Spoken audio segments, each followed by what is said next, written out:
Hello everyone. आज हम इस वीडियो में देखने वाले हैं कंप्यूटर एक परिचय, यानी कि कंप्यूटर एंड इंट्रोडक्शन से related important type of questions जो कि आपके एनवीएस और केवीएस की अपकमिंग एग्जाम्स में बहुत ही ज़्यादा बेनिफिट देखने को मिलने वाले हैं, क्योंकि ये सभी प्रीवाईक्यूज़ हैं, प्रीवियस ईयर क्वेश्चंस हैं, तो आपको बहुत ही ज़्यादा ये हेल्प करेंगे। तो सबसे पहला जो हमारा क्वेश्चन है वो कह रहा है, देखिए एनवीएस एमटीएस 10/3/2022 ये 2022 इवनिंग शिफ्ट में पूछा गया है। ओके, तो पहला क्वेश्चन कह रहा है कि कंप्यूटर की लाखों कार्यों या गणनाओं का समान और सटीकता एक्यूरेसी के साथ करने की क्षमता को उसकी कर्मठता कहा जाता है। तो इसको क्या कहते हैं? तो देखिए, जो कंप्यूटर होता है वो बहुत सारी लाखों कार्यों को करता है, कंप्यूटिंग करता है, यानी गणनाओं को समान और सतत रूप से करता है, यानी उसमें कंसिस्टेंसी होती है। ठीक है, स्पीड होती है, विलिंगनेस, कैपेसिटी तो होती है, बट जो कंसिस्टेंसी होती है लाखों कार्यों को करने के लिए, मतलब पर डे या टाइम बाय टाइम करता रहता है, एक्यूरेसी भी रहती है और डिलीजेंस होती है, तो इसको हम कंसिस्टेंसी कहते हैं। ठीक है, नेक्स्ट क्वेश्चन है, identify whether the given statement related to the characteristics of a computer are true और फॉल्स। तो हमें ट्रू और फॉल्स के बारे में यहाँ पे बताना है। तो यहाँ पे हो गया आपका फर्स्ट, ऐसे कह रहा है कि automation is a special feature of computers. जो ऑटोमेशन होती है कंप्यूटर की एक विशेष सुविधा है। दूसरा कह रहा है कि रिलायबिलिटी, यानी कि विश्वसनीयता से तात्पर्य डेटा के समान सेट के लिए लगातार परिणाम देने की क्षमता से है। तो पहला तो ट्रू है, लेकिन दूसरा भी ट्रू है। जैसे देखिए, ऑटोमेशन क्या होता है? ऑटोमेशन का मतलब होता है स्वचालन। कंप्यूटर सभी कामों को ऑटोमेशन फॉर्म में करता है, मतलब स्वचालित रूप से करता है, अर्थात ये बिना किसी मानवीय हस्तक्षेप के कार्यों को करता है। बस हम क्या कर देते हैं, इनपुट दे देते हैं, बाकी वो काम सारा खुद ही कर लेता है। और रिलायबिलिटी भी होती है, विश्वसनीयता भी होती है, क्योंकि ये डेटा के समान सेट के लिए लगातार परिणाम देता है, अर्थात यदि हम इनपुट का एक ही सेट कितनी भी बार दें तो हमें सेम वैल्यू मिलेगी। ठीक है, जैसे 2+3 हर बार 5 आता है, तो वैसे कंप्यूटर में अगर हम लोग कुछ भी डालें, इनपुट करें, तो वो हर टाइम हमें सेम वैल्यू ही मिलेगी। थर्ड क्वेश्चन कह रहा है कि which of the following is are not valid characteristics of a computer system. तो कौन से कंप्यूटर सिस्टम की मान्य विशेषताएं नहीं हैं? ठीक है, मान्य विशेषताएं नहीं हैं, तो अगर हम बात करें IQ, अकाउंटेबिलिटी, वर्सटैलिटी, तो ये बहुउपयोगिता होती है, डिलीजेंस। तो अभी हमने डिलीजेंस तो देखा ही था, और ये उपयोगी भी होता है। लेकिन कंप्यूटर का अपना कोई आईक्यू नहीं होता। ठीक है, तो कंप्यूटर का अपना कोई आईक्यू नहीं होता है, ये चीज़ आपको ध्यान में रखनी है बात। Computer have no IQ, computer has no IQ. तो बौद्धिक स्तर और जवाबदेही, अकाउंटेबिलिटी, दोनों ही कंप्यूटर की मान्य विशेषताएं नहीं है। जबकि जो बहुउपयोगिता है, ठीक है, वर्सटाइल है और डिलीजेंस है, ठीक है, तो ये सभी होती है कंप्यूटर में, क्योंकि कंप्यूटर का कोई आईक्यू नहीं होता है। मनुष्यों में आईक्यू होता है, नॉट इन मशीन्स। अब तो एआई आ गया है, रोबोटिक्स वगैरह। चलिए, खैर यहाँ बात करते हैं नेक्स्ट क्वेश्चन की। The capability of a computer to perform different kinds of works with the same accuracy and efficiency is termed as diligence. Okay, कर्मठता किसे कहते हैं? कंप्यूटर के विभिन्न प्रकार के कार्यों को समान सटीकता और दक्षता के साथ करने की क्षमता को कर्मठता कहते हैं। तो सही लग रहा है। उसके बाद कह रहा है कि कंप्यूटर की बहुउपयोगिता नामक विशेषता यह सुनिश्चित करती है कंप्यूटर को कोई थकान या एकाग्रता की कमी महसूस नहीं हो। ठीक है, तो अगर हम बात करें कि ये भी जो स्टेटमेंट है ना, ये गलत है। कैसे गलत है?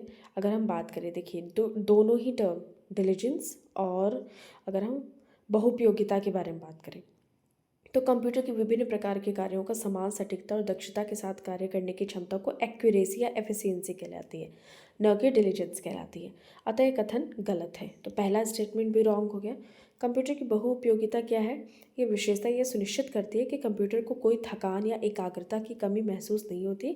ये भी कथन गलत है, क्योंकि बहुउपयोगिता का मतलब होता है बहुत सारे कई एरियाज़ में, फील्ड में काम करना, ना कि कंप्यूटर को कोई थकान हो रही है, एकाग्रता हो रही है। कंप्यूटर को थोड़ी ना थकान एकाग्रता की कमी होगी, क्योंकि कंप्यूटर तो एक मशीन है, तो ये डिलीजेंस में नहीं आएगा। तो दोनों ही स्टेटमेंट रॉन्ग थे। नेक्स्ट क्वेश्चन देखिए, पूछा है कंप्यूटर किसी इंसान की तुलना में बहुत तेज़ गति से काम करता है। कंप्यूटर की इस विशेषता को हम किस नाम से जानते हैं? ये दक्षता के नाम से जानते हैं, एफिशिएंसी के नाम से जानते हैं। तो इसको हम दक्षता कहते हैं कि कंप्यूटर बहुत ही कैपेबल है, बहुत ही एफिशिएंट है, कि किसी इंसान की तुलना में बहुत तेज़ गति से काम करता है। ठीक है। नेक्स्ट क्वेश्चन हम बात करते हैं। देखिए कंप्यूटर देखिए बहुत ही अच्छा, मतलब बिना मिस्टेक्स किए घंटों तक कार्य कर सकता है। कंप्यूटर की प्रमुख विशेषताएं गति, सटीकता, दक्षता, नम्यता, आंकड़ा भंडारण क्षमता इत्यादि हैं। नेक्स्ट क्वेश्चन, निम्नलिखित में से कौन सी विशेषता कंप्यूटर की बहुमुखी विशेषता को निरूपित करती है? तो कौन सी विशेषता कंप्यूटर की बहुमुखी विशेषता को निरूपित करती है? बिना थके या बोरियत, ये तो गलत है, अभी हमने देखा था। बड़ी मात्रा में डेटा संग्रहित कर पाना, ये भी गलत है। ये बहुमुखी विशेषता पूछी जा रही है। काम में सटीकता, एक साथ बहुत से काम करने की क्षमता होना, तो एक साथ मल्टीपल वर्क्स करता है, ये बहुमुखी, मतलब मल्टीपल इसका वर्क है, बहुमुखी प्रतिभा है इसकी। ठीक है, एक ही समय में एक ही सटीकता और दक्षता के साथ बहुत सारे काम कर पाता है कंप्यूटर। नेक्स्ट क्वेश्चन है डिलीजेंस। ये कंप्यूटर की डिलीजेंस क्या होती है?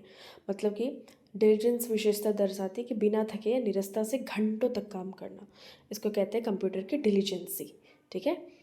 और नेक्स्ट क्वेश्चन की बात करें, देखिए एक कंप्यूटर जो होता है वो अनगिनत कार्यों को और गणनाओं को करने के लिए निरंतरता और सटीकता होती है, लगातार बिना थके निरंतरता के निरस्ता के साथ में या घंटों तक काम कर सकता है। ये कंप्यूटर के डिलीजेंस कहलाती है।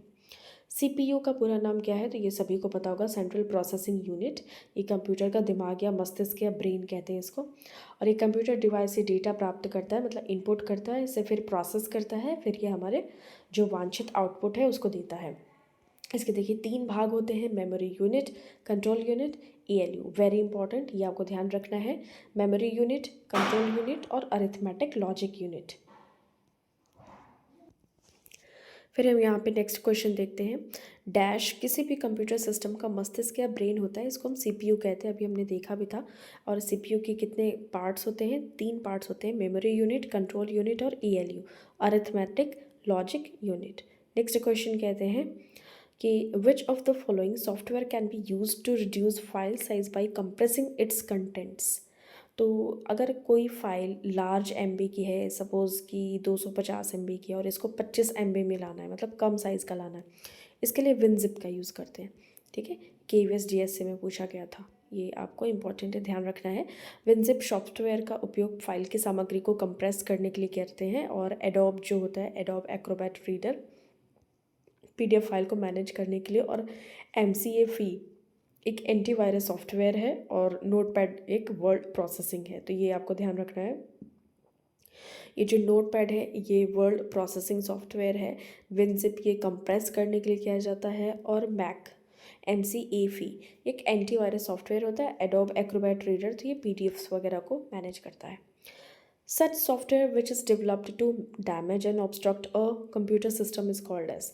तो ऐसा सॉफ्टवेयर जो कंप्यूटर सिस्टम को क्षति पहुंचाने और बाधित करने के लिए विकसित किया जाता है, उसे क्या कहते हैं? उसे कहते हैं मॉलवेयर।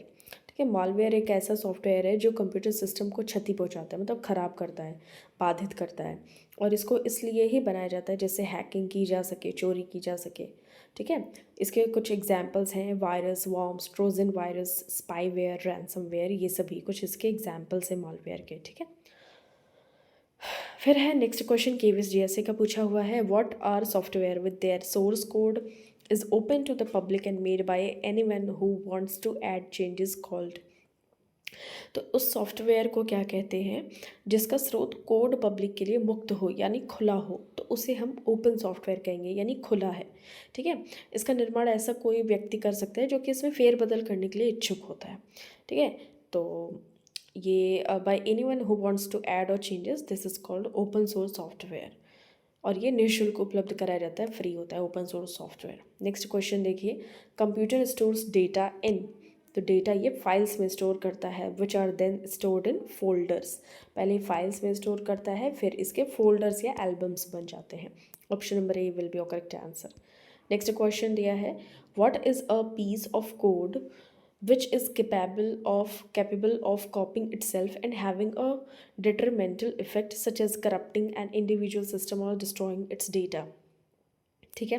तो कह रहा है कि एक ऐसा कूट रचित अंश जो अपनी प्रतिकृति बनाने मतलब अपने आप को खुद से कॉपी कर लेता है, कॉपिंग इटसेल्फ, कॉपी कर लेना, अपनी प्रतिकृति बना लेना, उसकी क्षमता रखता है जिसमें हानिकारक प्रभाव जैसे किसी सिस्टम को विकृत करने या उसमें निहित डेटा को नष्ट करने जैसे हानिकारक प्रभाव होते हैं, उसको हम क्या कहते हैं, उसको हम कहते हैं विषाणु या वायरस कहते हैं। जैसे कंप्यूटर में कहते हैं आप वायरस घुस गया, आप फ़ोन में ये सब मॉलवेयर मॉलवेयर ये सब घुस गया।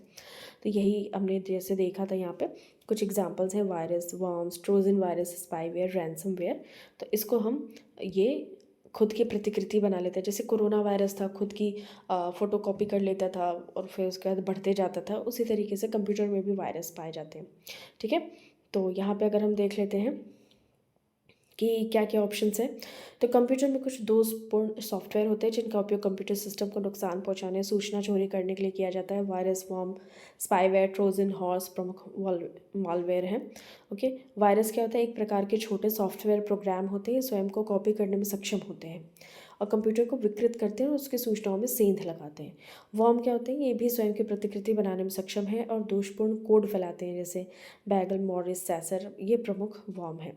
ट्रोजन हॉर्स क्या होता है, ये एक ऐसा प्रोग्राम होता है जो देखने में हानिकारक प्रतीत होता है पर वास्तव में प्रतीत नहीं होता है।